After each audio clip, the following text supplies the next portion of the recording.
Welcome to today's latest RootsMagic webinar. My name is Michael Booth, and I'm Vice President of RootsMagic and one of its developers. And also with us this morning is the Roots Magician himself, Bruce Busby. And Bruce, of course, is President of RootsMagic and its author. Today we'll be discussing adding and editing information in RootsMagic. And we'll see how easy it is to add and edit people, relationships, facts, and events to your file. For you beginners, we'll be covering the basics of building and shaping your family tree, but for you RootsMagic experts out there, you're also likely to learn a trick or two that you didn't know before. Okay, so we get a lot of questions throughout the day, week, month, year regarding data entry. How do I enter this kind of information? So that's kind of what we're going to talk about today. How do I go about and add information or edit information? And so we're gonna kind of start right from the very basics. So I'm going to start right here on this blank database, and I'm going to go in and I'm going to add a couple of people. So I'm going to come down, click to add a person, and let's go ahead and add somebody named William John Doe, and he happens to be male. And at this point I can either click on that or I can just type the letter M. That's a little shortcut. You can just type M or F for male or female if you're a keyboard kind of person. And then we're going to have a field for the prefix. That's where we can enter titles, things like that that would come before the person's name, like Dr. William John Doe. We also have a field for suffix. This is where we can enter something like Junior, William John Doe Jr. And we can also add a nickname. And the nickname, he might go by Bill. So we can add Bill as his nickname if we want to. It's not something that's required. It's just an option that we have available if we want. Now I'm just going to add a couple of just getting started. So let's say that William was born May 10th, 1859. Now, for those in the U.S., you'll notice I put month/day/year. Now, that date right there is fairly ambiguous, May 10th, 510. In the U.S., most people, when they enter that, want that to be interpreted as May 10th. And you'll see when I move and click the tab to move away, it's going to do exactly that, May 10th, 1859. Now, I'm going to go ahead and put in Avon, Polk County, Iowa, just to move ahead, because I'm going to come back and I'm going to show something with a date there. I'm going to go ahead and click OK. That's going to open up the person's main edit screen, and I'm not going to enter anything additional right now, and I'm going to close that. And you'll see I now have William John, nickname Bill Doe Jr., born May 10th, 1859. Now, for those who are not in the United States, typically, if you were to enter 5/10/1859, you don't mean May 10th. You mean October 5th. And so RootsMagic has an option. If you come up here to Tools, to Program Options, and you're going to have an option right here that says how to interpret ambiguous dates. Now, by default, RootsMagic is going to use the Windows settings, so it should take care of that for you automatically. But if it's not working the way you expect, you can click that, and you can say that, for example, May 10th, 1959 means May, or 5/10/59 means May 10th, or you can say that 5/10 would mean October 5th of 1959. So you can actually set that to determine how RootsMagic would actually do this. So if I was living here in the United States and I wanted to be able to enter 5/10/1959 and have it mean October 5th, I could go and change that setting. So anytime I type that date in, it would interpret it in that manner. Okay, now I'm going to go ahead and I'm going to add some parents to William Doe. I'm going to go ahead and I can either just click to add the father and the mother, or I can highlight him and just come up here and say I want to add parents. So I'm going to go ahead and add parents. And I'm going to add a new father. Now, if I were to say select existing father, that's if his father was already in the file. So I'm going to say add new parents, a new father, and I'm going to go add William John Doe. The surname's already filled out for me, and he's going to be a senior. And I could go ahead and put his birth date in here, and I could do August 8th, 1820, and I could put that he was born in Dallas, Texas. Now, when you're entering places, there's a number of different there's a number of different ways that you can do this. If you're in the United States, you may want to put United States at the end of the place. Now, some people may just put U.S., some may put USA, some may put United States. United States is good to put because USA theoretically could be interpreted differently depending on cultures. United States makes that fairly clear. The other thing that you can do, and what some people will do, I don't personally do this, what some people will do is if there's a county and they don't know it, they will put an extra comma in there. I personally like my places looking clean, so I don't do that. The other thing you'll notice, when I entered before, and I did enter a county, I entered the word county. Now, in this case, I don't happen to know the county in Texas. I don't know what county Dallas is in. So I can just go ahead and leave this as is for now. I'm going to go ahead and add the mom, and I'm going to put Mary Ann Smith, and I might have her birth date as December 8th, 1827. And maybe I don't know the place. I can leave that blank. I'm going to go ahead and click OK. Now, when I add a couple, RootsMagic does not assume that that couple was married unless I add a marriage fact. So if I've got a couple that were not married, I can, at this point, I would say no marriage known. RootsMagic would not add a marriage event, and therefore, in places where it would normally say spouse, it won't necessarily use the word spouse. It will not put a marriage sentence, things like that in there. If I know they were married, even if I don't know when or where, I can go ahead and say add a marriage event and leave the date and place blank. That's going to add that marriage event. And when I go in to edit those people, you'll see I now have this marriage event. Okay, and like I say, if they were not married, just don't put the marriage event in, and you don't have to worry about it being treated as a married couple. Okay, now, if you remember, I had mentioned that William, I put that he was born in Dallas, Texas, but I don't know what county that's in. What I can do is I can, at any time, I can go up into the lists and come down into my master place list, and I can see here's Dallas. All the places that I've entered so far are going to show up in this list. And if I go in to edit that, I will have an option right here to geocode that. And when I do that, okay, it will fill out that standardized place name and show me that Dallas is actually in Dallas County. Now, if I want my original place to contain that, I can say use standardized place, and that will move the standardized place up to replace my place name, and it will take care of that for me.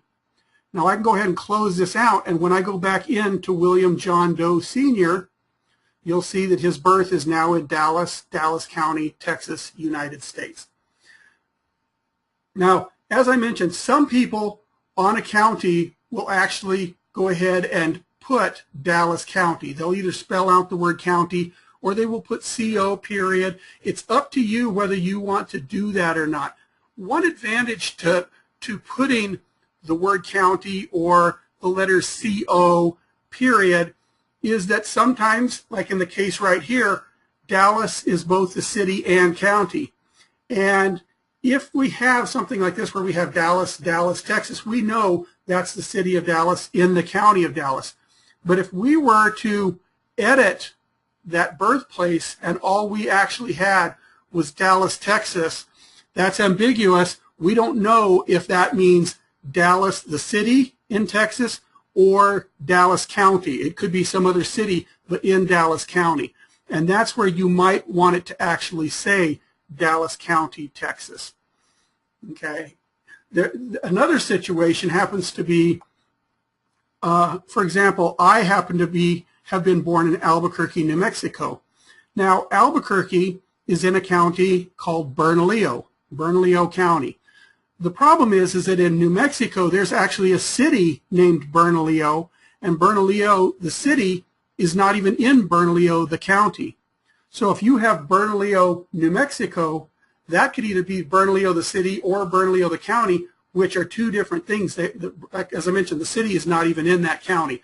So that's a place where you would definitely want to put CO or county to show that that's actually a county. So it's up to you how you do it.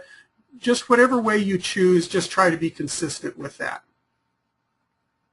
Okay, I'm going to come back here and I'm going to add one last person here to what we're doing, and that's going to be, I'm going to add a spouse to William Doe Jr.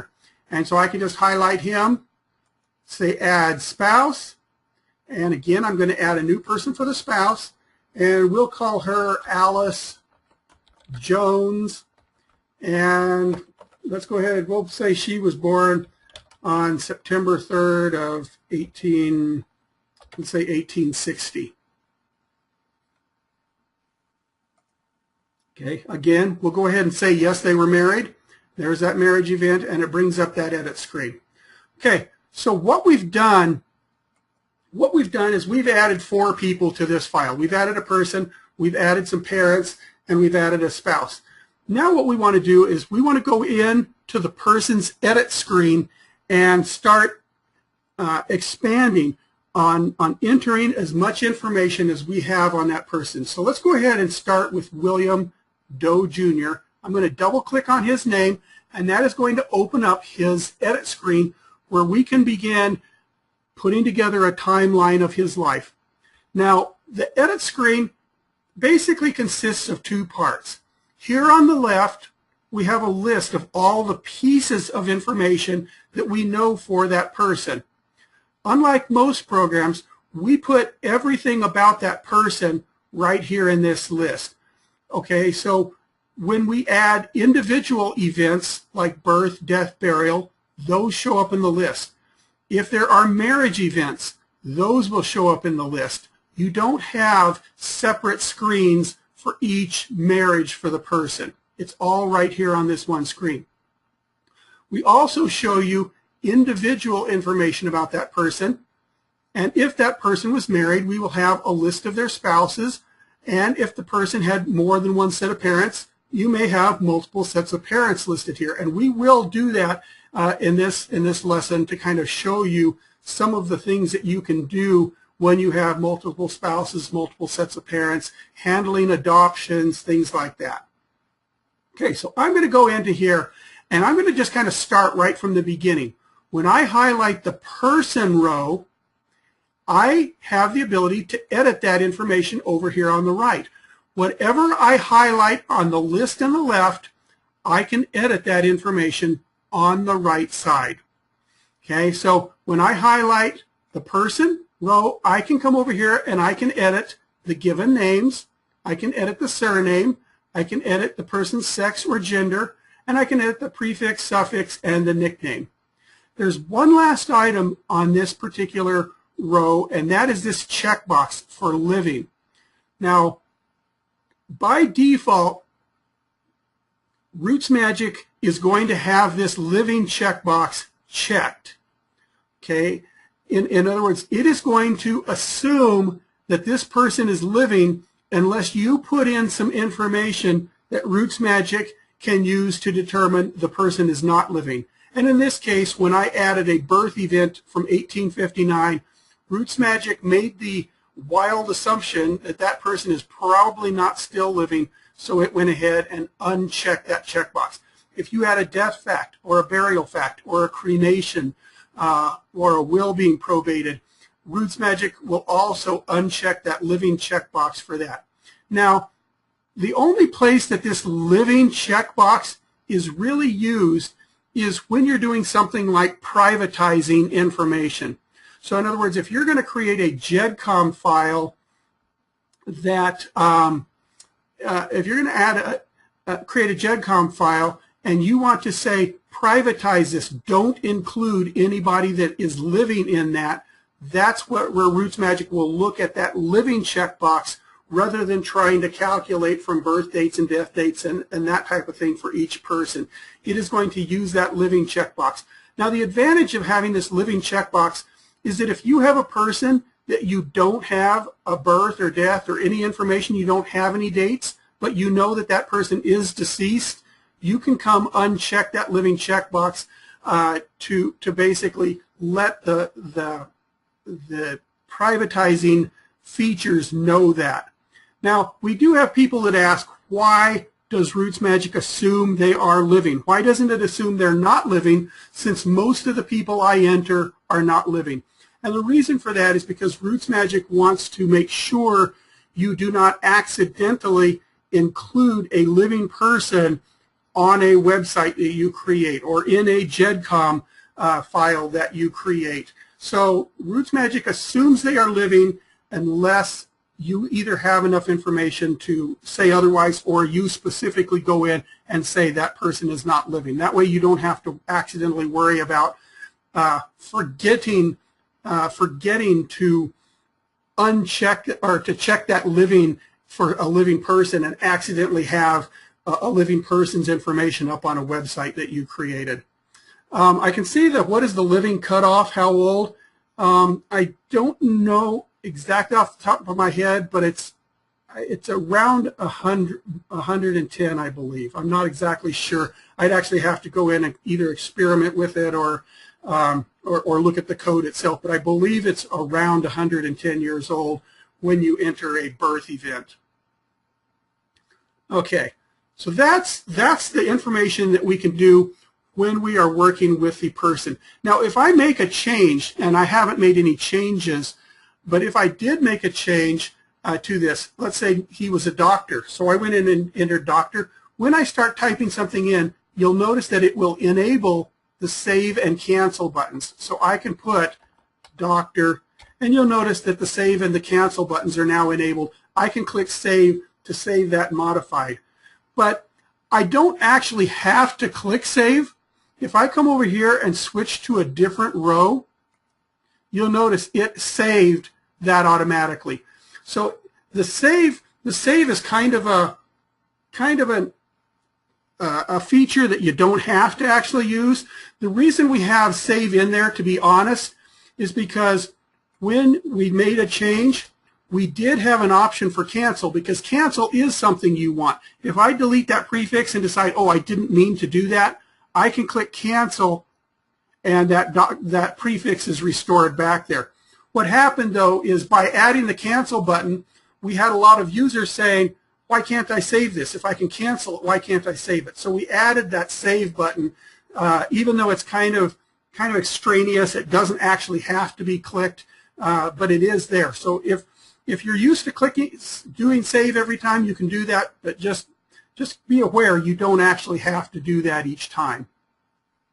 Now, if I go ahead and move down, let's go ahead and move down to the next row. Those are the pieces of information that we can do for the person. We can change their names, the living, and the sex. Now, every one of these rows also is going to have this section down here with details where you can enter or edit notes or sources or media, things like that. And I'm going to come back to that. But every piece of information over here on the left is going to have these types of information as well.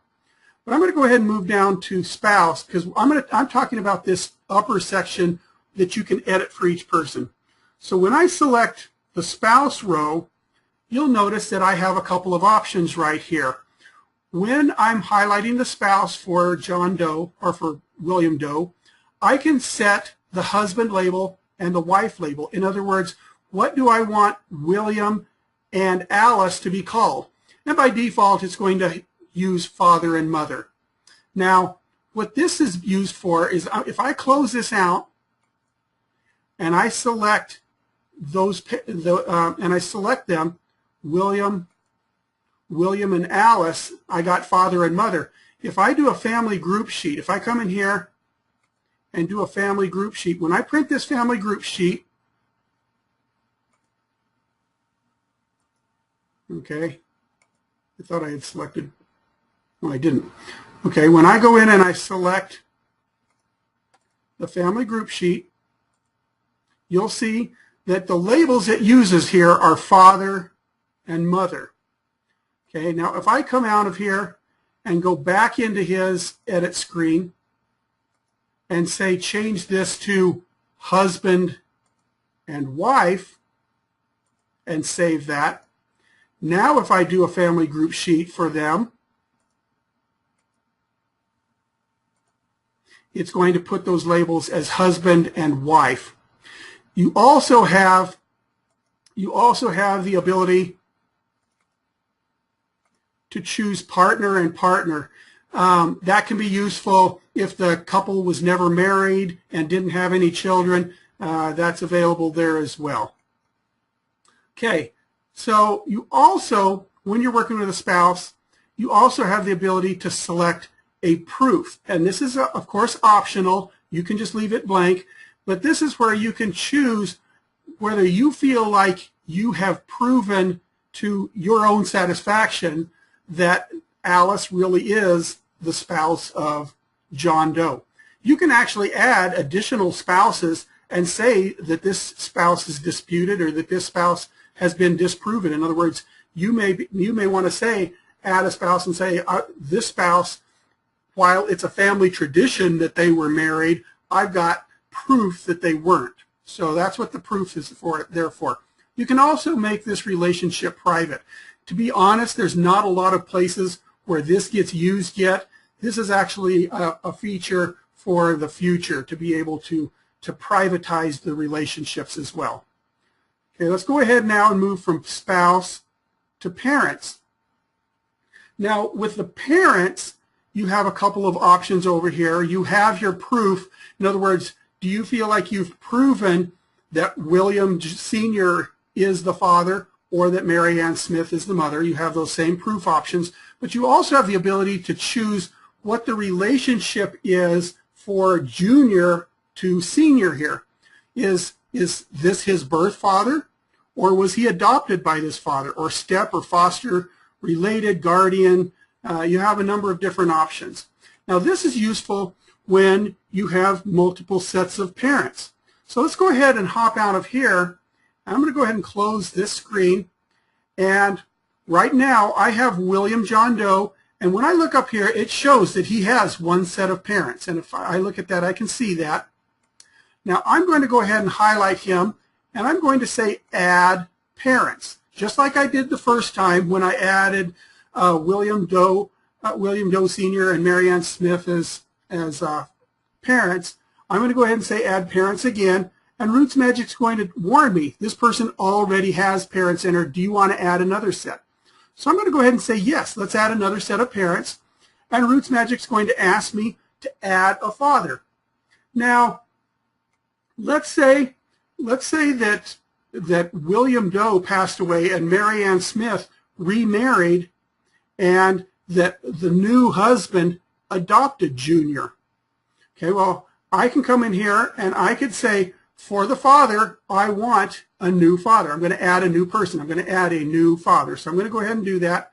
And let's say his name is Davy Crockett. And I can fill in whatever information I want here, birth, death, burial, or whatever, or I can just leave it blank if I don't know this additional information. So I'm going to go ahead and do that. Now it's asking me to add a mother. Now, there's different types of things that could be done. I could actually have a completely different set of parents. I could have a completely different father and mother. If that was the case, I would want to add a new mother. But in this case, I want Mary Ann to be the second mom also. The only one that changed was a father. So I'm going to say select an existing person, and I'm going to choose Mary Ann Smith. I'm going to choose his mom as the mother in this one as well. And I could add a marriage event to say, yes, they were married. And what I now have is I now have William with two sets of parents.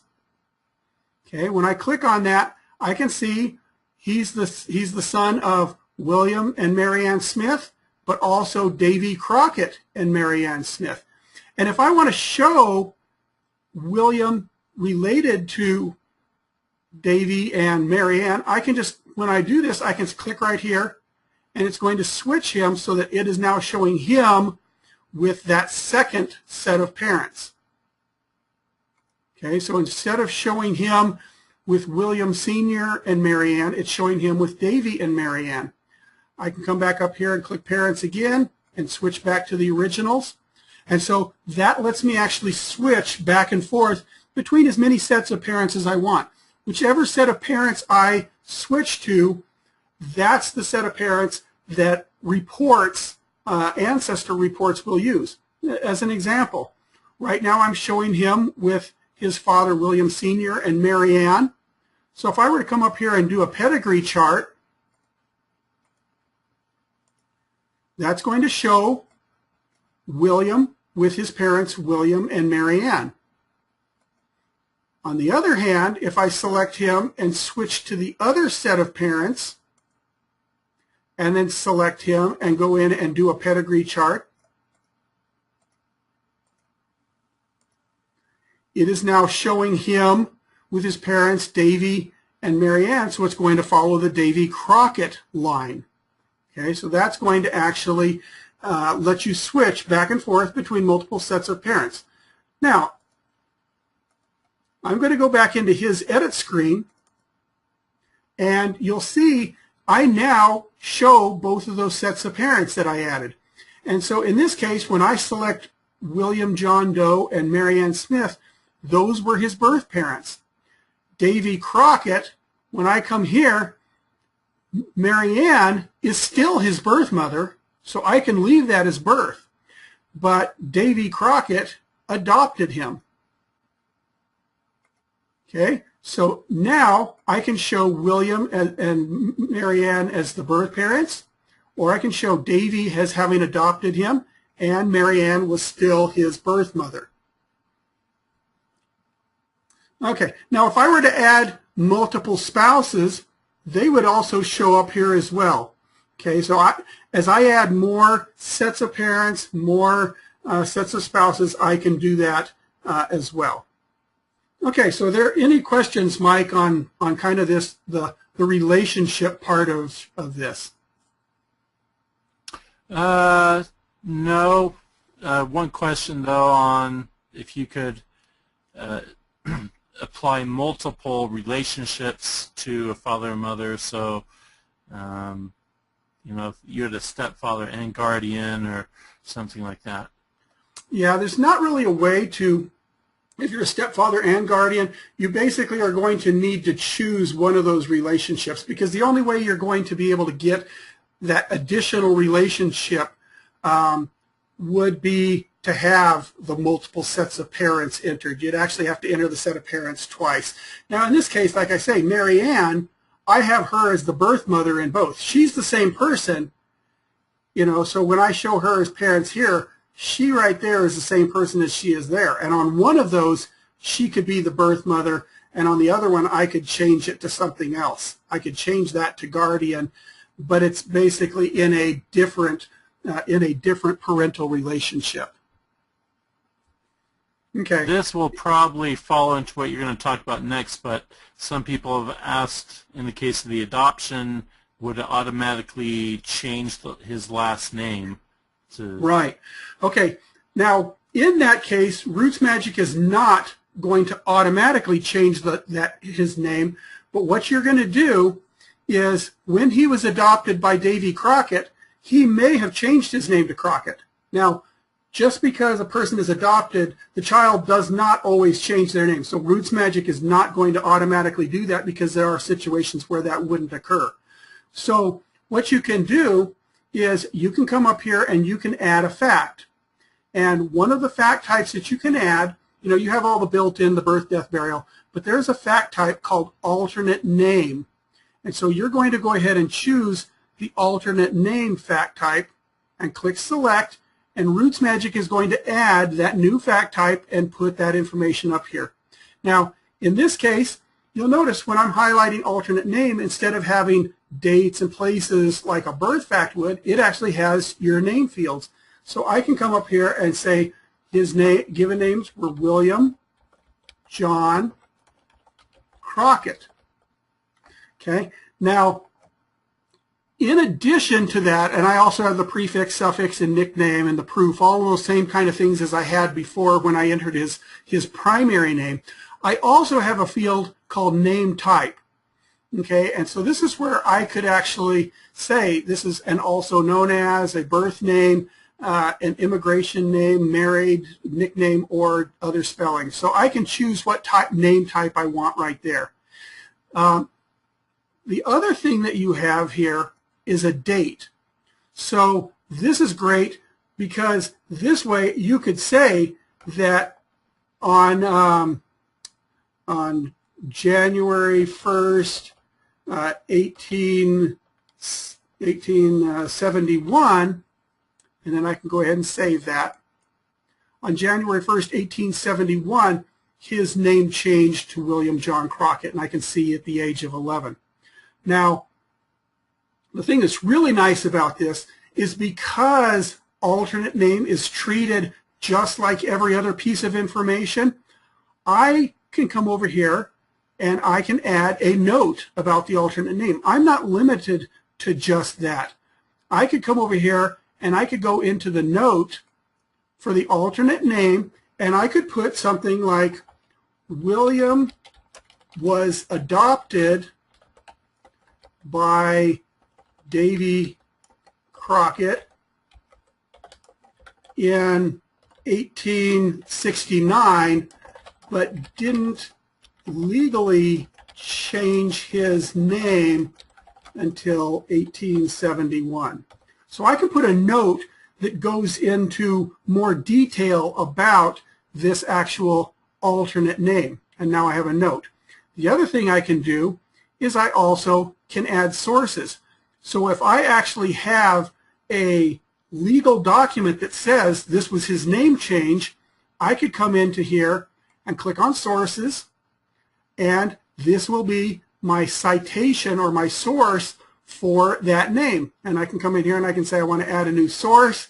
I can go in and I can figure out which of these templates from Evidence Explained I would use to do that, and I would go in and I would select and enter that source, and I would then have a source to document that legal name change. Okay, well, let's go ahead and kind of step back. We kind of jumped ahead a little bit here. Let's go ahead. We've looked at the person and spouse and parents. Now, let's go ahead and highlight an event in this person's life. Let's go ahead and do birth. The birth is already there because when I added William Doe, I went ahead and added a birth fact at that time. When I highlight an event or a fact type, RootsMagic lets me edit the information for that fact there. So I can come over here and I can enter the date. I can enter a place. I can enter place details. I can, as I mentioned before, I can go ahead and if I feel like I have proven this, if I've got enough sources that I feel like this has been proven, I can go ahead and do that, or proven false or disputed. I can also make this fact type private, and this does get used in many of the reports and features where I can say do not include private facts. So in other words, if I don't want this birth to show up in various reports, I can mark it as private, and then when I print a particular report, I can say don't include private facts, and this birth fact will not show in that report. There's also another item right here called primary. This is useful when I have conflicting pieces of information, and this is where I can say this is the primary birth fact for this person. So let's go ahead and take advantage of what is called conflicting information. Let's say I have a birth certificate that shows that this is his birth date. Okay, I can select that, and I can go into the sources, and I can add a new source, and I can go into vital records, and let's say it's a local certificate. Okay, so this is going to be vital records, Iowa, Avon County. Okay, and I can go ahead and fill this information out. Avon County, Iowa. The series, maybe I don't know that, or the repository, county health department, repository location, whatever. Polk, Avon, Iowa. And this happens to be a birth certificate, certificate number 123-45, the certificate date, you fill in that, and let's go ahead and put William Doe. Okay, so I'm just going to fill in the information I happen to know there. Click OK. I now have that source. So I now have a birth with a birth source, and if I click on that, I can see that that came from the vital records. But maybe I have a family Bible that has a different birth date. Well, instead of throwing other birth dates into notes or creating alternate kind of things, I can just come up and say I want to add a fact, and I'm going to go ahead and add another birth fact. Okay, I'm going to do the exact same thing I did before. When I do that, it adds a birth and lets me start filling that in. So I might put 11 May 1859, and the place might be the same. And I'm going to go ahead and save this, and you'll see I now have two birth events with the two different dates. And I'm going to want to document where I got this, so I go into sources.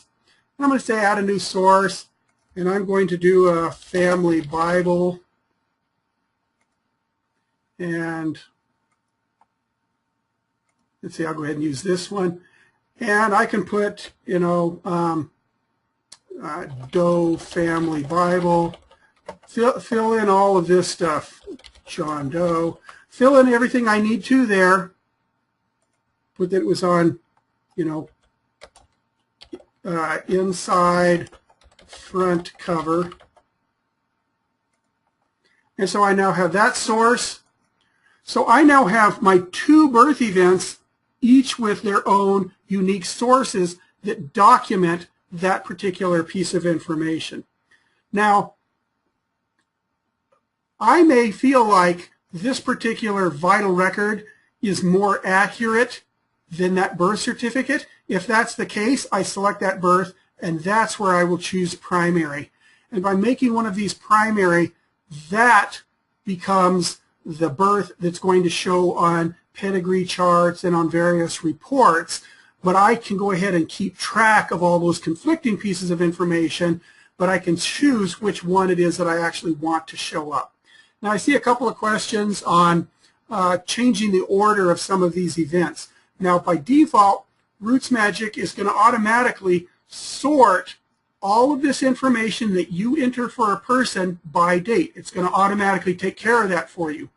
Now, how does it do that? Now, you'll notice when you come up here and enter a date, there's two date fields. There's this date field right here.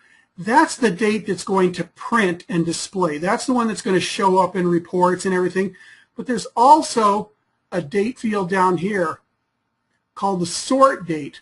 And by default, RootsMagic will fill in that sort date for you. So when you put in a date, you don't need to worry about the sort date. RootsMagic will automatically add that sort date for you. But there may be cases where you have a piece of information that you don't have a date for. Now, in the past, what you always had to do is you always had to go in and make up a fake date about this date or before that date.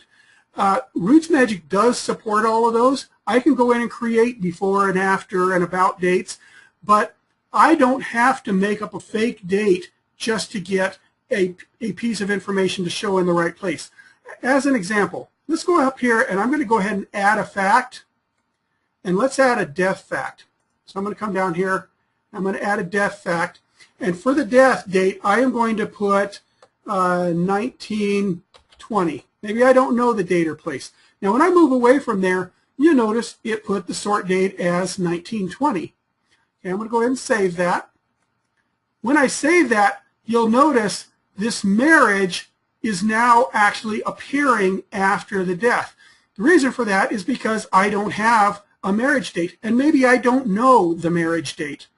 Okay, well, if I don't know the marriage date, I can come up here. I don't want to make a fake before 1920 kind of marriage date. I don't want that to be printing on all my reports. I just want it to say that William and Alice were married, and I don't want it to put fake dates in there. But what I can do is I can come down here to the sort date, and I can put before 1920 as the sort date. And when I save that, you'll notice it now pops the marriage because the sorting is done based on that sort date. The display is based on that display date. Now, the reason we actually do this, we have had people ask, why do you do sort dates? Why don't you just let me come over here and drag and drop these into the right order? The reason that we don't limit it to just dragging and dropping those facts into the right order is because that will only tell RootsMagic how those events relative to each other for that one person. In other words, if we were to let you just drag that marriage date up there, that would tell you, yeah, that marriage date is after his birth and before his death. But if I needed to start mixing and matching these events with events in other people's lives, if I was doing a timeline with a bunch of events, RootsMagic would have no idea where this marriage fit in relative to other events in other people's lives. By having a sort date, RootsMagic can say, okay, I know how this date fits relative to that. So I could actually, before 1920, basically what that does is that forces that marriage to be before the date. But I might actually know that she was married or that he was married about 1880. Okay. Now, by saying about 1880, that's going to put that in that general area. But it's going to know that marriage date, since it was about 1880, even though it doesn't ever print or display the date, it knows how to sort that relative to other people's events. Okay, now there may be cases where you enter a date that RootsMagic doesn't understand. Okay, and in that case, RootsMagic is not going to automatically create that sort date. So if I come down here and I delete this sort date, and I put that this death date was February 29th, 1921, okay, you'll notice that the background of that date field has turned yellow. Okay, that yellow means that RootsMagic cannot figure this date out for some reason. It means that in this case, RootsMagic knows that February 29th is not a leap year, or that 1921 is not a leap year, so there wasn't a February 29th.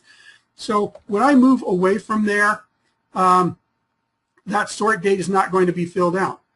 But RootsMagic is going to go ahead and let me keep that February 29th date, because I may have a document that actually states that.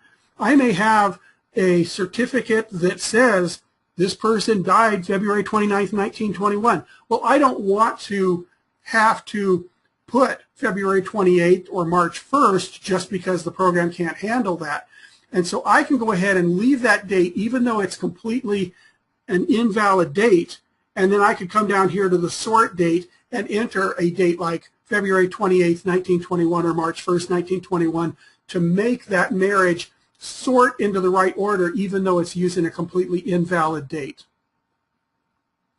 Okay, so let's go ahead and cancel out of that. So that's kind of how the sort date works to allow you to rearrange these ordinances. this sort date works. This sort date works on things that don't even have dates. You might enter a fact type for the person's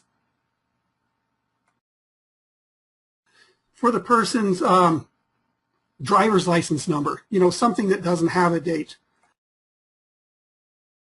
When you do that, you may want that driver's license number to move up into the list of facts in a particular location. The sort date is always available, even if that fact type does not have a date field. So it'll let you rearrange facts in pretty much any order that you want to there. Okay, so that basically is kind of an overview of birth, death, event types. But like I say, you also have the ability to go into alternate names and do them as well. One last thing on fact types. As I mentioned, you have the ability to enter a date. You also, for this field, this birth field or this date field, you have a little button here that if you click that will bring up a perpetual calendar. And so you can come into here. So if you want to see what day of the week a particular date is on, you can do that. And you can use the arrows to move back and forth from month to month, from year to year. You can also come into this year field and just type in a year. So if you come in here and this is on 2011, you don't have to sit here all day holding that arrow to get back into the 1800s. You can come and just click on this field and just type that year in to get there. You also have a date calculator, which allows you to enter a start date and end date and have it calculate the person's age. Or you can enter a start date and the age and it'll calculate the end date, or you can enter an end date and an age and it'll calculate the start date. Basically, enter any two of the three and it will calculate that third field for you. This is really useful when you have a gravestone that says this person died on such and such date at the age of this many years, months, and days. You can enter that death date in and enter the number of years, months, and days, calculate to get an approximate birth date for that person. On the place list, when you're entering a place, this place field is intended for the city, county, state. It tells you right there that that's kind of what it's for. And again, when you're entering a place, as you start to type the place, RootsMagic will automatically fill it in with places that you've already entered, or you can click the little globe and bring up a list of all the places you've entered and select them right there from that list. Now this third field, place details, RootsMagic separates the place details out from the place itself. In the past, you always had to put that hospital name or the street address or whatever in with the place. And so your master place list started getting full of addresses and cemetery names and things like that. Here, I can actually go in and I can come in and say he was born here, and I could put that the place is St. Mark's Hospital. And so this is going to be St. Mark's Hospital in Avon, Iowa. And when I click save, I've got it right there. Now, when I do that, I can actually come in and get a list with a little, if you're wondering what that picture is, it's a little street sign, the little two crossing street names. That's what that little picture is, in case you're curious. When I click on that, that's going to show me all of the place details that I have for that one town. So there's St. Mark's Hospital. Now, if I've entered a St. Mark's Hospital for another city, those are independent of each other. Okay, so this place details is only going to show you the place details that are specific to Avon. I'm not going to have to dig through a bunch of cemeteries that are in completely unrelated towns. It's all going to be kept right there.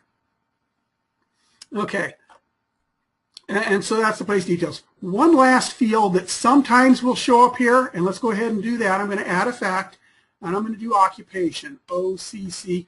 You'll see when you come to that fact type list, or any list in the program, you can just type the first couple of letters to move to it. You don't have to drag a scroll bar or hit the arrow keys. You can just type the first couple of letters. When I add an occupation, that lets me add a fact type, And again, I have my date, my place details, but I also have a field here type called description. Description is where I can enter a piece of information that tells more information about that. So in this case, I might say his occupation was a teacher. Okay, so I can type in what the occupation was. Now, one thing that we can do with dates, and this is in the help file, so if you want to know about dates, you can press F1 and you can go see all the different dates. But up till now, when we've entered dates, we've pretty much just entered individual dates, whether it's a day, month, year, or just a year. But dates have a lot of flexibility. So I can actually go in and I can say that his occupation was a teacher from 1872 to 1890. So I can actually use date ranges. Now, I'm not limited to just date ranges and dates. I can do things like I can say that that there's a single date, January 1st, whatever, or I can say that there are a range from this date to this date, or I can put something like between this date and that date. Now, some people ask what's the difference between from date 1 to date 2 and between date 1 and date 2. From date 1 to date 2, like I've used here, indicates that this happened over the entire period. Between means it happened somewhere in there. It's a single point that happened between this date and this date. Now, I can also enter things like about this date, or I can put EST, I estimate that it's this date. Or you can use calculated this date, circa, so you can say probably or possibly or likely, maybe. So you have a bunch of different types of things that are going to let you modify these dates in different ways, and so you can do that as well. Okay. Somebody just asked, why not be able to put in text such as lifetime? You can do that. This date field is not limited to just this.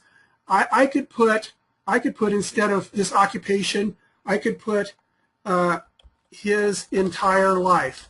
Okay, I can put that. Now you'll notice that the background turns yellow because RootsMagic does not recognize that as an official date. It doesn't know how to calculate day, month, year. But again, I can put his entire life, and then I can let that sort date go ahead and be from this date to this date. And by doing that, when I save that, actually it didn't do that. I could put, let's go ahead and put 1880. Okay, you'll notice that even though that occupation date is just completely just plain old text that RootsMagic would never ever be able to figure out how to sort that, having that sort date lets you put that occupation into the location where you actually want it to appear, even though your text is just plain old vanilla text. So like I say, you're not limited to any kind of date. You can put whatever you want. RootsMagic supports, in addition to regular dates, it supports Quaker dates. It supports the British quarter dates. So it does support a lot of those types of dates. But like I say, as a last resort, you can have just plain old vanilla text in there and use that sort date to force it to be where you actually want it to be. Okay, let's go ahead and add another type of information. What we've added here so far is events like birth and death and burial, family events like marriages. We've added properties like occupation. We could also add things like, when you go up into add a fact, you can see all the different kinds of things you can add. You can add baptisms, blessings, burials, caste. You can add census.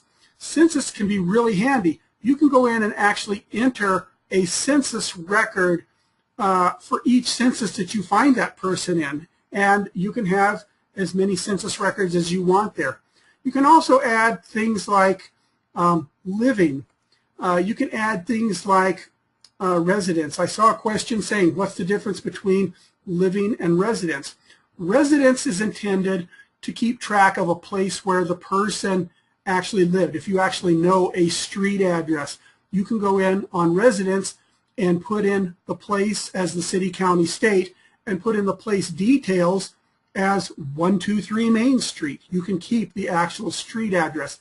Living is a little bit more generic. It just means this person happened to be living in Utah. You know, maybe you don't have anything specific. So that's pretty much what living is. The person happened to be living in a particular place at a particular time.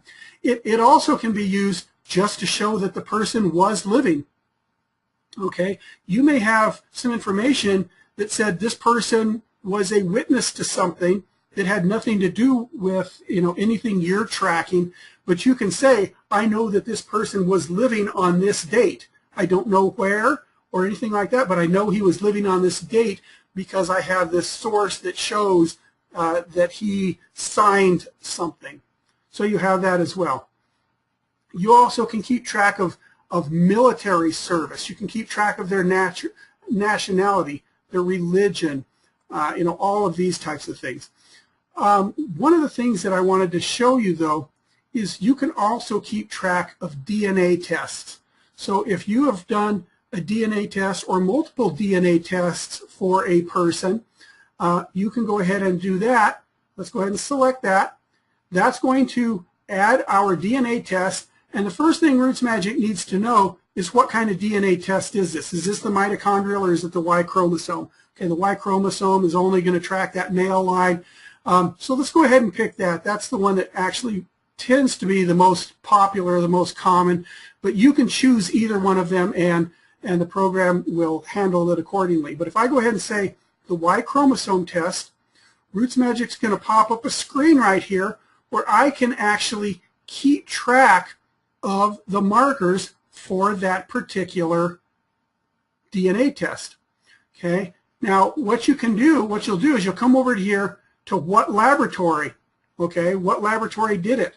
Was it, you know, family tree DNA? Was it relative genetics? Was it ancestry? You know, and what will happen is when you choose one of these labs, RootsMagic is going to change the set of markers that you can work from over on the right. So when I choose family tree DNA, you'll see it actually changed the actual markers.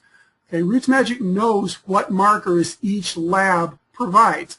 Not only that, it knows that for each type of marker, it knows what the actual proper values can be so that you can select a particular marker. Now, you'll notice that we don't have another drop list that says which test. You know, we don't have a thing that says, was this the 25 marker test or the 43 marker test or the 50 marker test? We don't do that. What we do is we show you all the markers that are available, because the only real difference between those different tests is they just add additional markers.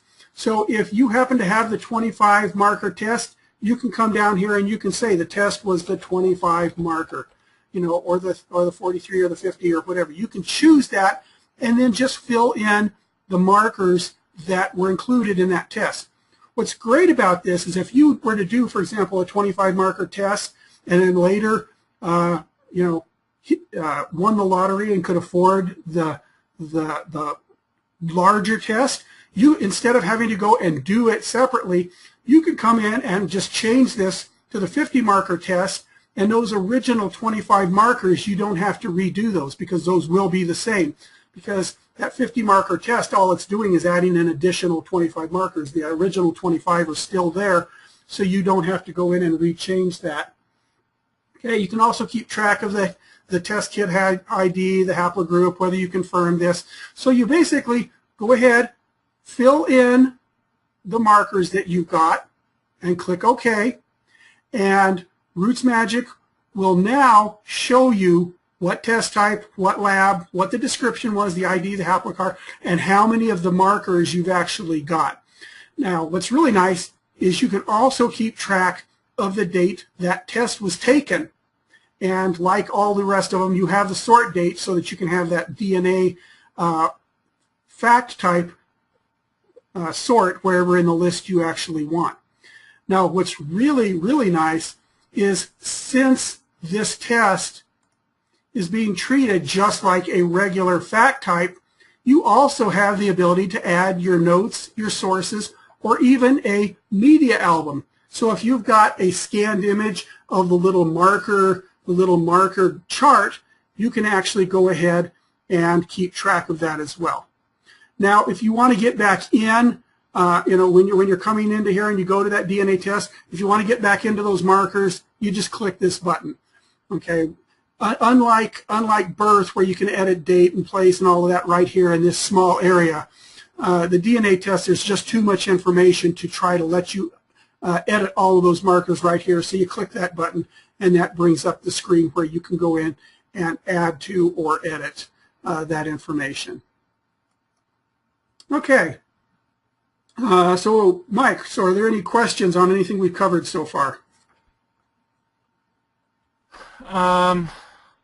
Yeah, there's some questions about censuses and sources, but I think those should probably defer to a different webinar. Okay. Yeah, we did have a source webinar which covered a lot of the different types of things. We did cover the census. I see some asking very specific census fact types. Those are actually not specific fact types. Those are actually sources. Actually, one thing we could do, it says review census fact types, and they're having very specific types of fact types. What we can do is, you are not limited to the fact types that we include here. Okay. If I go up here and I want to add a fact type, let's go ahead and say we want to add a census fact type. When I go ahead and add that census fact type, it's going to add a census, and it could say the year. So if we happen to be looking at, the 1851, UK, I could go ahead and put 1851, and then I can put the actual place, the place details, and all of that to show the actual census. Now, this right here is just a generic census fact type. Now, it's nice to use the built-in fact types, because if you were to create a GEDCOM and transfer this to another program, the other programs for sure will understand the fact types that are built into GEDCOM, such as a generic census fact type. Now, you might have over here entering the specific place, London, whatever, so that you could actually tell kind of that that's a UK. But let's say you want to have a fact type that's more specific. The fact type itself you want more specific. Well, what you can do is you can come up here and say add a fact type, and instead of picking one of the ones that are built in, you can design a new fact type. You can come in and create your own fact type. So I could come in and say I want to design a new fact type. First thing it asks, what kind of fact type is this? Okay, is this an individual one? Okay, that's one that is used for a person, like a birth, a death, a burial. Or you can add what's called a family fact type. That tends to be things for couples, marriages, engagements, divorces. So for a census, I'm going to treat this as an individual fact type. And RootsMagic is going to ask me to give it a name. What do I want to call this fact type? So I could put UK census, and the abbreviation, that's probably short enough. I could use the same thing, and I could choose which fields do I want this fact type. Yes, I want it to include the date and the place. Maybe I want the description field. I don't know, but I might want to. Now, every fact type is automatically going to have a role type called principal. In other words, the person that I add this fact type to. So, like if I was working on a birth, the principal would be the person who was born. If I was working on death, the principal is the person who died. But I can come up here and I can actually add roles, additional roles for this. So for birth, I might add a role of doctor. This is the doctor who delivered the baby. I might add role for, any other type of things. If I were working with a marriage, I might add a role in addition to the principal. I might add a role like best man, maid of honor, the preacher, the person who performed the ceremony. I might add those additional roles. For a census record, I might add roles for not only the principal, but for the spouse or child. This is a child in that census. And those roles are used when I do what's called sharing the event. Okay, so sharing an event is kind of considered like a witness. And so I'll spend a little time on that, but let's go ahead and finish creating this UK census. Once I do that, I now have a fact type called UK census, and I can use that fact type as much as I want. I don't have to go in and redesign it each time. I design it once, and now I can use it over and over. Now, I don't recommend creating a UK 1851 census, UK 1861 census.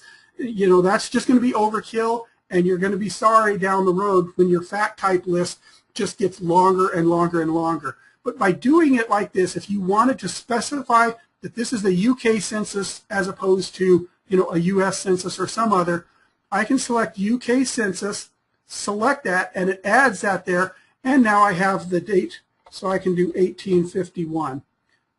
Okay, so I can say this person appeared in the 1851 UK census as opposed to the 1851 census in this UK location. So you can do that as well. Now, that basically adds an event or a fact type that is basically going to say this person appeared in that census. Okay, that is not going to actually be a scanned image of that census. If I want to do that, I would still need to go into the sources and add this. The source is the 1851 UK census, and put in where I found it. Did I find it on Ancestry, or where did I find it? And actually enter that as the source. Okay, let's go ahead. I'm going to kind of do one last thing here, and that is on the fact types, on these event types, whether it's an event like a birth or a marriage or whatever, you have this button right here called Share This Fact. What Share This Fact means is it lets you take a fact that you've added to a person. Let's go ahead and I'm going to come in here and I'm going to put London. And I'm going to actually delete. Oh, that's one thing I guess I didn't cover, but hopefully it's fairly straightforward. If you have a fact that you don't need anymore, highlight it and click Delete Fact, and it'll ask you to confirm that, and then you can delete it. So that's how you can get rid of facts that you've added to a person. Okay, let's say I've just added this UK census to Bill Doe Jr.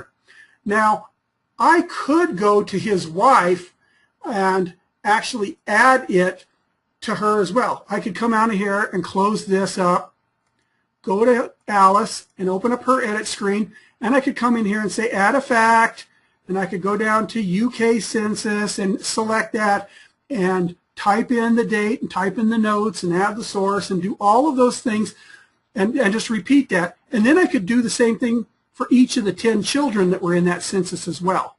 Okay, but rather than do that over and over and over again, what I want to do is I'm going to select that UK census and I'm going to say share this fact. And then RootsMagic says select any other people who were involved. So I'm going to say I want to add a person, and that person is in the database already. And her name was Alice Jones. And I select her, and it is now showing that Alice is going to share this census event. Now, I don't have any roles, so I need to actually add a new role type. Okay, Alice's role in this census record is as a spouse. Okay, and I can go in here and I can add a census template. This is way beyond, that's way beyond what we're going to cover in this particular class. We will have another class or webinar on working with sentence and source templates, so we can come back to that. Right now, all I really need to do is create a role type called spouse. When I click OK, I am now sharing that census event with Alice Jones, whose role is as a spouse. I click OK. Now that that's highlighted, I can say one other person is sharing this UK census. So if I close this out and now go back to Alice, there it is. There's that UK census. I didn't have to go retype that census event in again and again and again. I can also go into the children, and I could, or into that fact type, and say I want to share this fact, and say I want to share it. One of the things I can do is I can share that when I'm working on this, and I share this event. Instead of saying add a person, I can say add multiple people.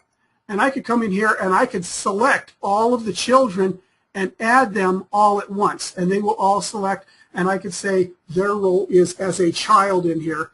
And that role will now be shared between that. Now those facts will print if you ask them to.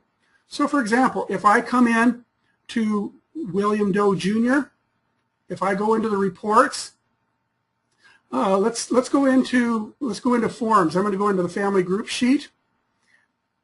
If I generate that report, okay, I am going to see that UK census. Now that UK census is not showing right here in the family group sheet. I guess. You know, and mainly that's because it's already up here.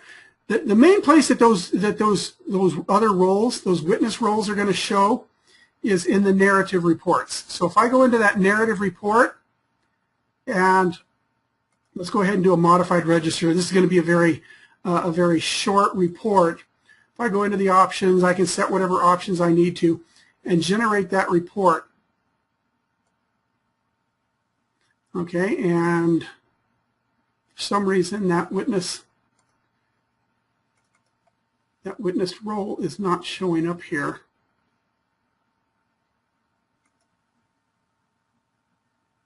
Okay, yeah. If I go back into that report and go into the narratives,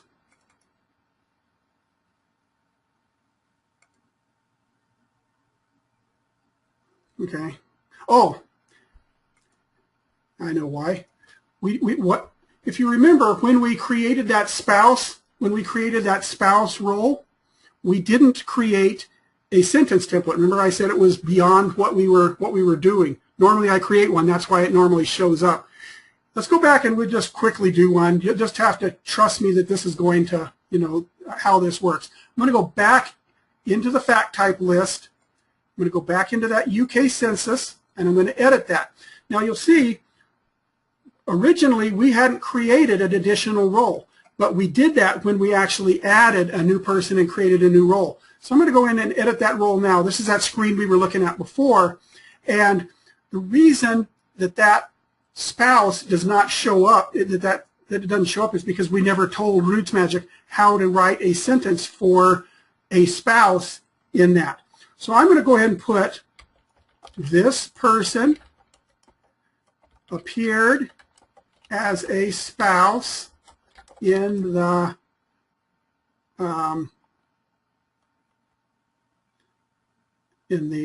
let's see, date.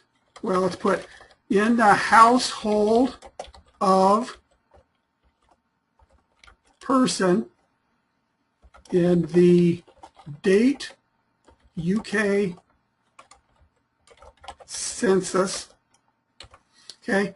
Now basically what I'm doing here is these are fields. This person refers to the person who shared the event. Person refers to the person we originally added the event to, and date, of course, refers to the date. So when RootsMagic looks at this sentence template, it's going to fill those out with the appropriate piece of information. So when I come out of here and I go in and now I generate that narrative report. Okay, here we go. Okay, it's going to show for him, it is going to show that he appeared Well, actually, I didn't create a sentence for the fact type either. But here's hers. Alice Jones appeared as a spouse in the household of Dr. William John Bildow Jr. in the 1851 UK census. Okay, so that's where it's going to actually write that sentence. If I wanted it to write a sentence for him in the UK, once again, I go into the fact type list, edit that UK, and on that principal role, edit that principal role, and we have to write a sentence template for that role as well. When you add a new fact type, you do need to create a sentence template for that. Person appeared in the UK census in date. Okay, that's fine right there. Okay, we actually spent a lot more time on sentence templates than I actually wanted to in this webinar. Hopefully it didn't confuse everybody, but like I say, we will have a webinar just on how to create these sentence and source templates. Anyway, so that's an overview of adding data. Okay, we've gone in. Basically, when you add a new person, your goal should be to create a complete timeline of that person's life. The more information that you add about each person, the more complete your published books or the other things you do are going to be. Being able to add notes and sources and pictures to document these individual pieces of information. But as you can see, everything about that person is going to show up on this one screen, whether that's individual information like birth, death, burials, whether that is family information like marriages, divorces, engagements, whether it is fact type information like occupations, religions, residences, or whether it's information like DNA tests, or whether it is an alternate name or alternate names that the person went by. So that's our adding and editing data. And are there any other questions?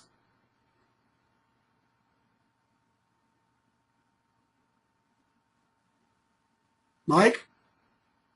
Yeah, just looking. Quick question, how would you show twins? Okay, how would you show twins? There's a number of ways you can do that. One of the things you could do is you could just actually go in and create a fact type called twins. So if I go up into the lists and then down to that fact type list, I could design a new fact type, and that new fact type would be an individual fact type. And this could either be called twins or could be called multiple births. The problem with creating one called twins is you may need to create one called triplets or quadruplets or separate. So you could actually do one called multiple birth, and the abbreviation could be mult birth. And then instead of having the date field or the place field, you could just say use the description field. And by doing that, you now have a fact type so that when you go into that person, you can say I want to add a fact, and that fact type is multiple birth. And multiple birth just has a description, and you could call it twin or triplet or quadruplet, that type of thing. Now you'll notice I created a fact type, and down here where the sentence would show, it doesn't show it because, again, I didn't create a sentence. But I could go ahead and say save this, shows that the multiple birth is a twin. Of course, I would want to add it to the other twin as well. But if I went back into that master place list and went in here to that multiple birth and edited that, for the principal, I could come in here and add a sentence template. And that sentence template might say, person was a description. Okay, and that basically is going to do the description field, so that when I go in here, when I select that multiple birth, it's going to show you that was a twin. Or if I change it, was a triplet. Okay, so that's how you can actually write sentences, and so you can do that. What's nice about having these as facts is that, as I mentioned, you can have your notes, you can have your sources to document the fact. As opposed to being just a checkbox that says twin, you know, you could actually put your documentation that shows. You could have a picture of the twins together. You could have notes that talk about the relationship that those twins had. But what's really great is that when you go and do searching, and we're going to have a class on searching, when you go do searching, you can actually say search for every person who has a multiple birth fact and the value is twin or is triplet or is quadruplicates. So you can actually use that to create reports, custom reports, or lists that contain just those people you want. Okay, oh, options button. Somebody asked about the options button. Basically the options button on the edit screen right here just gives you a couple of options. One of those lets you show shared events. It'll also let you change a fact type. That's actually one that might be useful. If you have a fact type, maybe you have a christening fact type and you want to change it to a baptism, you can come down here and say change the fact type. You can go down here and you can select it and come right here and say change that fact type. Choose the fact type you want to change it to, and it will change that fact type for you. One caveat, you cannot change personal fact types into family ones or vice versa. You cannot change a marriage into a birth. You cannot change a birth into a marriage. Individual facts are attached to the person. Family fact types are attached to the family, so it's not as simple as just changing the name of the fact type. The other option is whether or not you want to show shared events, and so that would be an example right here. I'm showing that shared event, but if I were to come and say don't show shared events, events that have been shared with this person will not show anymore. So that's what your options are. Okay, so that covers that, and thanks for joining us.